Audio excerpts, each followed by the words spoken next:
Welcome back, everyone. This is Takoda, CIO of Attaché for Business, joined by Lisa Hammond, our CEO and HR expert. All right, what do you want to talk about today, Lisa?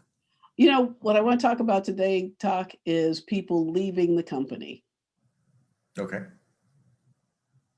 And the reason I want to talk about that is because I find so many times when somebody leaves a company, then things just start to go bad before they actually walk out the door. They give notice and things start to go bad.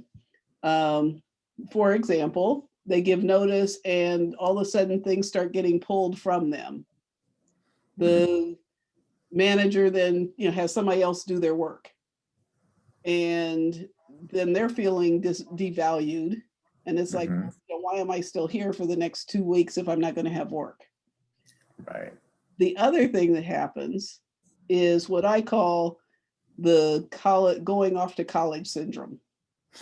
I know exactly what you're talking about. All right. Well, but maybe people don't. Go ahead and tell people what that means, Lisa. So I won't say all the time, but very frequently when kids are getting ready to go off to college, there's a huge blow up in the family.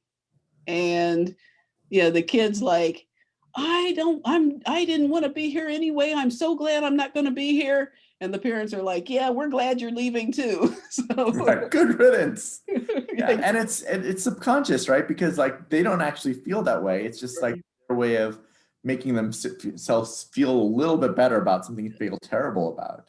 Yeah, it's a coping mechanism, and it's separation anxiety.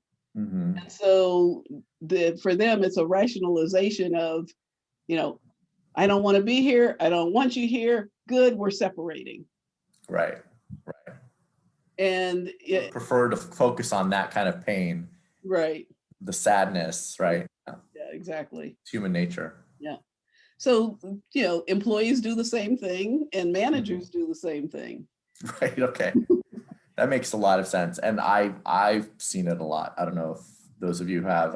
Feel free, by the way, for people to put in the comments your story, but don't share too much because don't talk about don't name the company. Don't name anybody. Just say, oh, I run into this. Yeah, we'd be curious to hear about your stories though. Definitely. So as you think about this, the most important thing is to really be mindful of the fact that this happens. It's natural. It's kind of as they talk about the stages of grief. And, those stages of grief are denial, anger, depression, and acceptance. I think I have those right. And it's almost the same thing. People get to that angry stage before the person leaves often because there's a 2-week period. Both going through that anger stage. And the other thing that happens is in many companies, and not all, and you want to have other cultures that's not like this, but after a person leaves, they become kind of the scapegoat. It's like for the next year, anything that went wrong was their fault. And everything that you see missing is their fault. So that's the other thing that happens. And you don't want to do that for your current employees, because if you're blaming everything on the person that left, they know that as soon as they leave, you're going to blame everything on them. Right. It sets up a toxic culture. Absolutely. Paranoia. Yeah. All right. So what's the solution then? I mean, there's probably not a solution to the feelings that happen. People, their natural feelings. What is the solution to make sure that damage isn't done? The number one thing is be mindful. As you start to feel this, recognize that it's normal, and then also guard against falling into the traps. Do what you need to do to keep yourself grounded so that you don't fall into the trap of, oh yeah, this person's horrible, or getting into an argument with the person, or even feeding what other people might feel, because there are other employees that might feel like the person has betrayed them by leaving, or their supervisor might feel that way. So you don't want to fall into that trap of supporting that feeling. You want to actually help them to work through that feeling and say, this is natural. This is what happens because I know you're upset that the person's leaving. And then like, no, I'm not upset the person's leaving. I'm glad they're leaving. It's like, yeah, no, you really aren't. But I understand how you feel. And, don't support their feelings and what they're saying negative about the person, but support the fact that they have an emotion around it. So it seems like there's some specific things that happen fairly frequently, right? That employers can be triggered by. Oh, here's this thing. Lisa talked about it. Like Lisa said, I might feel betrayed, or I might feel the need to get angry, or I might feel the need to blame. Right? Mhm. Other things that you said commonly happen. Those are the big ones. Okay. Blame, So just betrayed, yeah. So just catch yourself.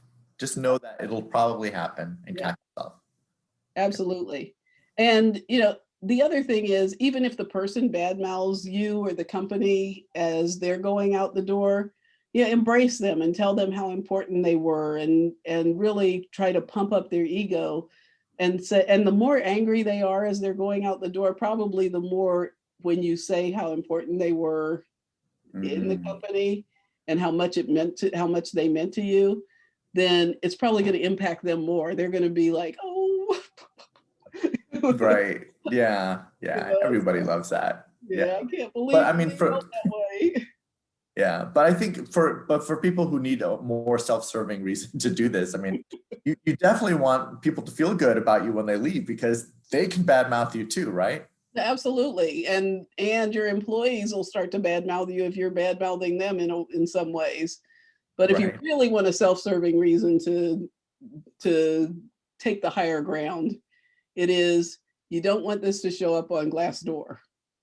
Ah, yeah. Okay. Yeah. Keep that in mind. All right. Cool. So I think that's a really good takeaway. Let's end with that. Like, just keep in mind. Glassdoor. Yeah. So anyway, thanks everyone for tuning in. Remember to subscribe and to like, and a special thanks to Lisa as always. Bye. Bye everybody. Talk to you next week.